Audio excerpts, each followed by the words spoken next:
ഇന്നത്തെ നമ്മുടെ റെസിപ്പി നമ്മുടെ വീട്ടിലേക്ക് എപ്പോഴും കാണുന്ന വളരെ കുറച്ച് ചേരുവ കൊണ്ട് ചെയ്തെടുക്കാവുന്ന നല്ല ഹെൽത്തി ആയിട്ടുള്ളൊരു പലഹാരമാണ്. ഇത് കുട്ടികൾക്കും മുതിർന്നവർക്കൊക്കെ ഒരുപാട് ഇഷ്ടപ്പെടുന്ന നല്ലൊരു റെസിപ്പി കൂടിയായിരിക്കും. അപ്പോൾ നമുക്കിത് എങ്ങനെയാണ് ചെയ്തെടുക്കുന്നതെന്ന് നോക്കാം. ആദ്യം നമുക്കൊരു ശർക്കര ലായനി തയ്യാറാക്കി എടുക്കണം. അതിനായിട്ട് ഞാനിപ്പോൾ ഇവിടെ 250 ml കപ്പിന് 1 കപ്പ് ശർക്കര ഒന്ന് ചീക്കി എടുത്തിട്ടുണ്ട്. അത് നമുക്ക് ഈ ഒരു പാനിലേക്ക് ഇട്ട് കൊടുക്കാം. ഇനി ഇതിലേക്ക് 1/2 കപ്പ് വെള്ളം കൂടി ഒഴിച്ചു കൊടുത്ത് ശർക്കര ഒന്ന് അലിയിച്ചെടുക്കണം. ഇപ്പം വെള്ളമൊക്കെ നല്ലപോലെ തിളച്ച് ശർക്കരയൊക്കെ നന്നായിട്ട് നലിഞ്ഞ് വന്നിട്ടുണ്ട്.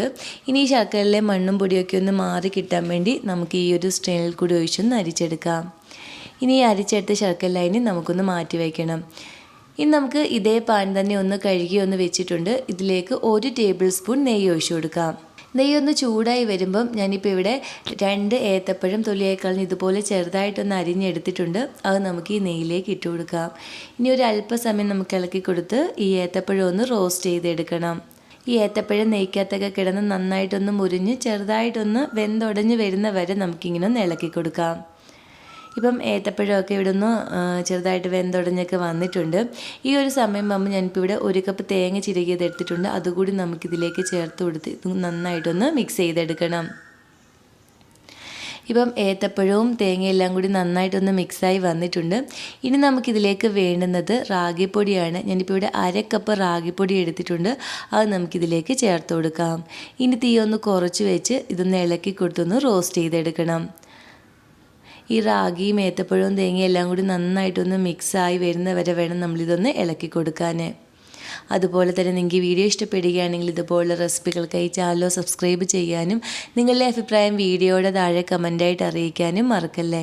ഇപ്പോൾ റാഗിയൊക്കെ ഒന്ന് റോസ്റ്റായി ഇതെല്ലാം കൂടി നന്നായിട്ടൊന്ന് മിക്സായി വന്നിട്ടുണ്ട്. ഈ ഒരു സമയമാകുമ്പോൾ നമ്മളിവിടെ തയ്യാറാക്കി വെച്ചിരിക്കുന്ന ഈ ശർക്കര ലായനി നമുക്കിതിലേക്ക് ഒഴിച്ചു കൊടുത്ത് ഇതെല്ലാം കൂടി ഒന്നും കൂടി നന്നായിട്ടൊന്ന് മിക്സ് ചെയ്തെടുക്കാം. ഇത് നന്നായിട്ടൊന്ന് മിക്സായി ഇത് പാനിൽ നിന്നൊക്കെ വിട്ട് വരുന്ന ആ ഒരു പരുവായി വരുന്ന വരെ വേണം നമ്മളിതൊന്ന് ഇളക്കി കൊടുക്കാൻ. തീ ഒന്ന് കുറച്ച് വെച്ച് തന്നെ വേണം നമ്മളിതൊന്ന് ഇളക്കി കൊടുക്കാൻ. ഇപ്പോൾ ഇതിവിടെ പാനിൽ നിന്നൊക്കെ വിട്ട് വരുന്ന ആ ഒരു പരുവായി വന്നിട്ടുണ്ട്.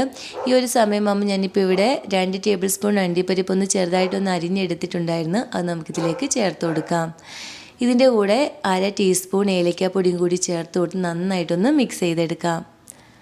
നമ്മുടെ കയ്യിൽ എന്തൊക്കെ നട്ട്സ് ഉണ്ടോ അതെല്ലാം നമുക്ക് ചെറുതായിട്ട് അതിനിതിലേക്ക് ചേർത്ത് കൊടുക്കാവുന്നതാണ്. ഇതിപ്പോൾ എല്ലാം കൂടി നന്നായിട്ട് മിക്സായി ഇതുപോലെ പാനിൽ നിന്നൊക്കെ വിട്ട് വരുന്ന ആ ഒരു പരുവായി വരുന്ന വരെ വേണം നമ്മളിതൊന്ന് ഇളക്കി കൊടുക്കാൻ. ഇപ്പോൾ ഇതിവിടെ കറക്റ്റ് പരുവായി വന്നിട്ടുണ്ട്. ഇനി നമുക്ക് ഫ്ലെയിം ഓഫ് ചെയ്ത് ഇതിൻ്റെ ചൂട് ചെറുതായിട്ടൊന്ന് മാറാൻ വേണ്ടി മാറ്റി വയ്ക്കാം. ഇപ്പോൾ ഇതിൻ്റെ ചൂടൊക്കെ ചെറുതായിട്ടൊന്ന് കുറഞ്ഞു വന്നിട്ടുണ്ട്. ഇനി നമ്മുടെ കയ്യിൽ അല്പം നെയ്യും തേച്ചതിന് ശേഷം നമുക്കിത് ബോൾ ഷേപ്പിലൊന്ന് ഉരുട്ടിയെടുക്കാം.